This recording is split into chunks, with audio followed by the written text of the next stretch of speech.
Nandito nga kami sa Vincent's Church. Titingnan ko nga kung maganda dito magpakasal. Huy, huwag ka magparinig, baka may mag-akit. Nagpunta nga lang kami ng kasalan mga mari at para na rin makilamon.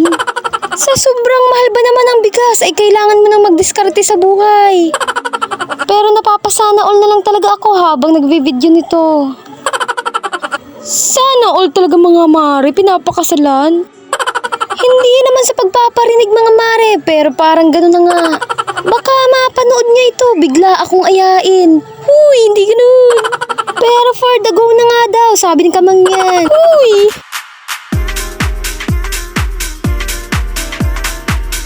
First time ko nga palang makapunta dito sa Vincent's Church. Titingnan ko nga pala mga mare kung mafe-feel ko ditong ikasal. Ready na nga rin pala ako magpakasal. Mag-aaya na lang ang kulang. Uy, ba't naman ganun? Nag-uumpisa na nga mga mare, kaya behave na ako dito sa gidli. Ang ganda naman yung dalagang yan. Iba talaga ang ganda pag taga San Pedro.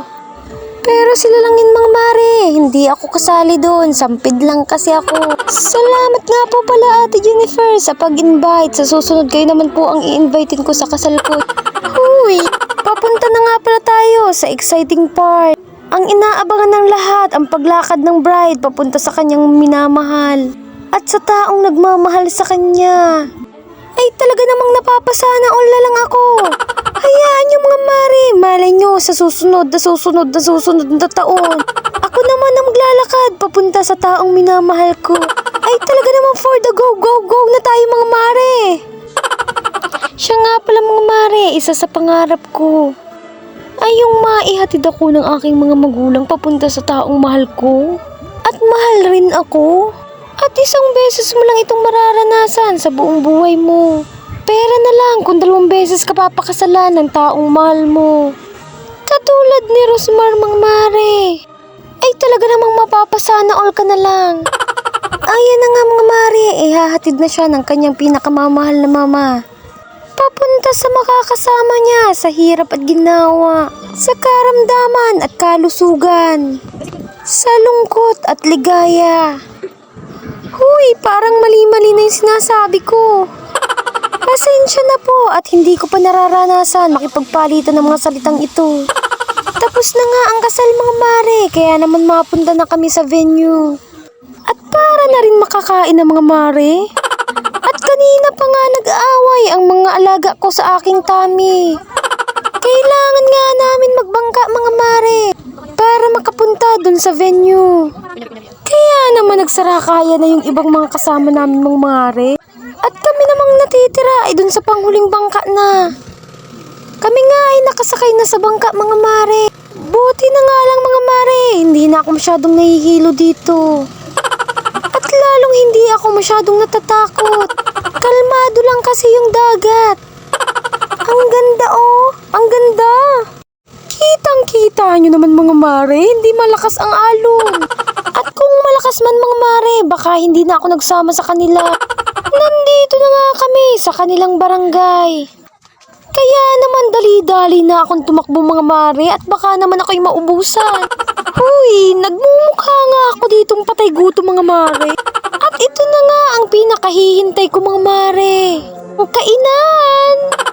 Nandito na nga kami sa reception mga mare. Inaantay na lang namin yung kinasal. At nayan na nga po mga mare ang Mr. and Mrs. Jalimaw. Ay talaga namang napakasweet ng mag-asawa. Kaninang-kanina niyo po ako iniinggit. Iba pa naman ako mga mare. Pag naiinggit, ginagaya ko talaga. Aba, baka maghanap ako ng maaasawa ng hindi oras. Ay, nahanap ko na nga pala mga mare. Sana siya na yung Mr. Right. Ay, kung hindi pa talaga mga mare, ay awan ko na lang. Baka ako na talaga may problema. Ay, pag yan naman talaga ang nasa harapan mo, magwawala na yung nasa tiyan mo. Pwede na po ba kaming kumain? Kaninang-kanina pa po ako nagugutom. Huy! Dahil nga sa sobrang gutom ko, hindi ko na nabidyohan yung pagkain ko. Ay syempre, uunahin ko na yung kumakalam na sikmura ko mga mare, kaysa naman sa magbidyo pa. Ang sarap ng handa nila mga mare. Gusto ko pa naman sana magsando, kaso lang nakakahiya na.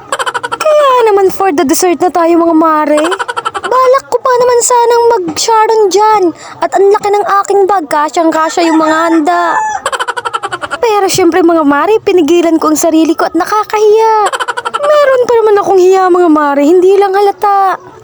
Dahil nga kami busog na mga mare, kami nga ay uuwi na. Maraming salamat nga po uli sa inyong pag-invite. At sa masarap na pagkain, talaga nga pong nabusog kami. Congratulations and best wishes nga po, Mr. and Mrs. Jalimaw. Maraming salamat din po sa inyo at nakakain kami ng libre. Diskarte lang talaga mga mare ang kailangan para makatipid ka. Puntahan mo lahat ng may okasyon nang makakain ka ng libre. Mindset ba? Mindset. Sa sobrang mahal ba naman ang mga bilihin ngayon mga mare? Kaya nga ako mga mare, kahit medyo nakahihiya ay nag-go na. At least, nakalibre mga mare. Sabi nga nila, bawal daw tanggihan ang grasya. Kaya naman, habang grasya na ang lumalapit, ay go na tayo mga mare. Malapit-lapit na nga kaming bumaba mga mare. At excited na akong makauwi at nang makapagpahinga na at ako'y inaantok na rin. Puyat kasi mga mare, kaya ganun. Bumaba na nga kami ni Irish mga mare para naman makabawas sa bigat ng bangka. Busog kasi kami mga mare, kaya sadsad na sadsad yung bangka. At ayan na nga, isa-isa na silang bumaba. Kaya naman, sa mga nakaabot sa videong ito, mag-follow and subscribe naman kayo. At malaking tulong yun sa lipunan, tama yun. At paki-comment na rin kung tagasan kayo para alam ko kung saan nakaabot itong video ko. Saan naman kaya ang sunod na may handaan? At para mapuntahan na rin namin mga mare. Sayang naman yung handa kung walang kakain. Maraming salamat po sa panonood. Yun lamang po. I love you all. Mwah. Bye. Mwah.